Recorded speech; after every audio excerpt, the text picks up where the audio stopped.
বারবার পড়ি কিন্তু মনে থাকে না, যখন পড়ি তখন মনে থাকলেও কয়েকদিন পরে আমি ভুলে যাই। এই কারণে আমার পরীক্ষা খারাপ হয়, লেখাপড়াও ভাল লাগে না। এখন আমার করণীয় কি? কিভাবে পড়লে আমার পড়া মনে থাকবে এবং ভালোভাবে পরীক্ষায় অ্যান্সার করতে পারবো? তুমি যদি একটা কলেজের স্টুডেন্ট হয়ে থাকো, তোমারও এই সমস্যাটা খুবই সাধারণ এবং ম্যাক্সিমাম স্টুডেন্টেরই এই সমস্যা আছে। এখন এই সমস্যা থেকে কিভাবে আমরা পরিত্রাণ পেতে পারি, এই ভিডিওতে আমরা তা নিয়েই আলোচনা করব। দেখো, আমরা সকলেই কিন্তু অনেক পড়ি, যারা একটু ভালো রেজাল্ট করতে চাই তখন আমরা পড়ি, কিন্তু পড়তে পড়তে কি হয় যে যখন পড়তেছি তখন কিন্তু পারতেছি, কিন্তু 2 দিন পরে যদি পড়াটা আবার মনে করি বা আমার যদি ক্লাসে টিচার জিজ্ঞেস করে আমি আর পারি না, তখন কি হয় যে নিজে নিজে ভিতরে ভিতরে ফ্রাস্ট্রেটেড হয়ে যায়, কি ভাই পড়তেছি কিন্তু পারতেছি না। এখন এইভাবে চললে আমি পরীক্ষায় কিভাবে অ্যান্সার করব?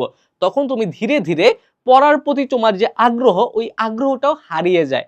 এখন কিভাবে পড়বা? সবার আগে হচ্ছে অ্যাক্টিভ রিকল, মানে হচ্ছে একটা পড়া যখন তুমি পড়তেছো মনে রাখবা যে সাথে সাথে যাতে এটা তুমি বলতে পারো। দেখো, এখন তোমাদের মধ্যে অনেক স্টুডেন্ট আছে ওভার কনফিডেন্স। ভাই আমি সবসময় বলি ওভার কনফিডেন্স ভালো না, ওভার কনফিডেন্স ভালো না, কনফিডেন্স ভালো না। কারণ কি, কনফিডেন্স ঠিক আছে কিন্তু ওভার কনফিডেন্স কেন ভালো না, এক্ষেত্রে আমি একটু বলি।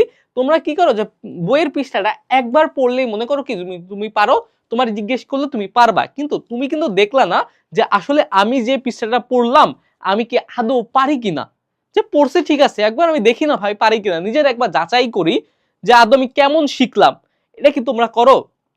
তোমরা কিন্তু করো না। এই যে এই কারণে তোমার যে ওভার কনফিডেন্সের একটা বিষয় থাকে না, এই কারণে তোমরা ভালো একটা রেজাল্ট করতে পারো না। সুতরাং কনফিডেন্ট হওয়া লাগবে, কিন্তু ওভার কনফিডেন্ট হওয়া যাবে না। তোমার সবার আগে একটা পৃষ্ঠা পড়ার পরে ওই পৃষ্ঠাটা লুকায় তোমার নিজে নিজে নিজের কাছে নিজে লাগলে উপর দিকে তাকিয়ে একবার বলার চেষ্টা করবা, আয়নার সামনে দাঁড়া একবার বলার চেষ্টা করবা। মনে করো তুমি যদি যা পড়লা তার যদি 90% পারো, তার মানে কি তোমার পড়াটা হয়েছে।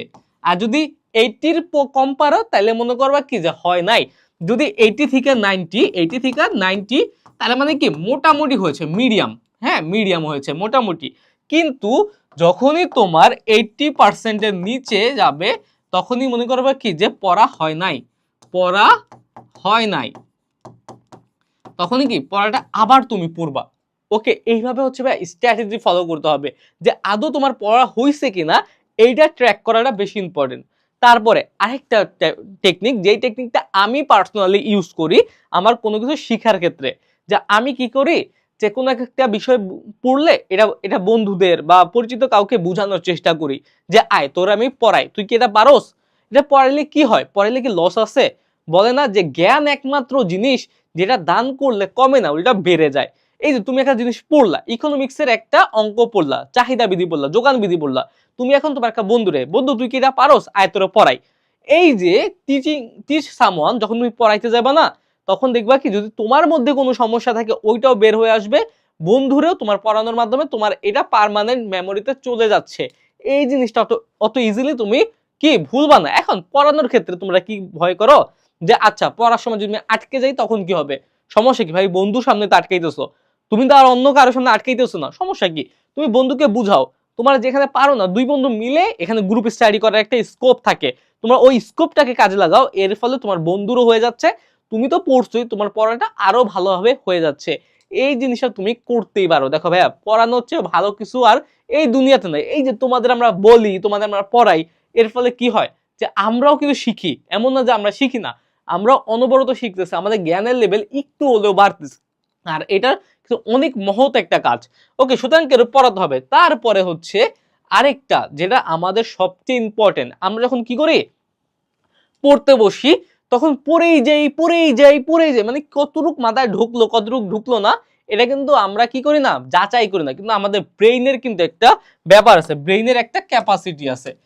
এই ব্রেইন ক্যাপাসিটি বোঝা লাগবে, ব্রেইন ক্যাপাসিটিটা বোঝা লাগবে যে আমাদের ব্রেইন একটানা কতক্ষণ লেখাপড়াটা নিতে পারে। এখন সায়েন্টিফিক্যালি একটা কিন্তু এখানে একটা মেথড আছে যে আমাদের কতক্ষণ পর পর লেখার মাঝখানে একটা বা পড়ার মাঝখানে একটা গ্যাপ দেওয়া লাগবে।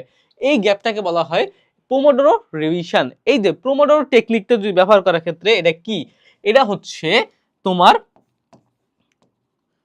25 মিনিট পড়বা, 5 মিনিট গ্যাপ দিবা, 25 মিনিট পড়বা, এটা পড়বা, 5 মিনিট গ্যাপ দিবা। মানে কি প্রতি আধা ঘন্টায় 5 মিনিট তুমি রেস্ট নিবা। পড়তেছো, তুমি রেস্ট নিবা 5 মিনিট, 25 মিনিট পর পর 5 মিনিট রেস্ট নিবা। এই রেস্টের সময় আবার ভুলে মোবাইল টিপবা না। এই রেস্টের সময় একটু রিল্যাক্স করবা, একটু পানি খাবা, একটু হাঁটবা, হ্যাঁ, এই বা একটু বাতাস খাবা। এই সময়টা জাস্ট তোমার রিল্যাক্স করার জন্য, মোবাইল টিপার জন্য না কিন্তু।